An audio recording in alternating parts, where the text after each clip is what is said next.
Guys, demo namin sa inyo. Ito yung bago naming H4 projector type. So H4 dapat yung ilaw nyo.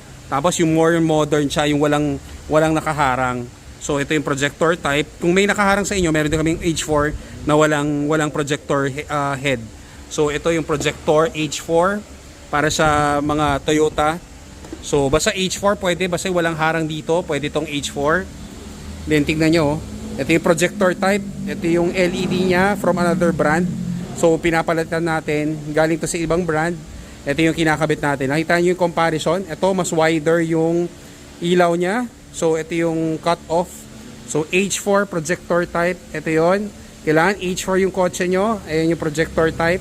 Ito yung H4 galing sa ibang LED, ibang brand yan. So ito yun, pinapalitan natin siya. Sinasample lang namin before and after.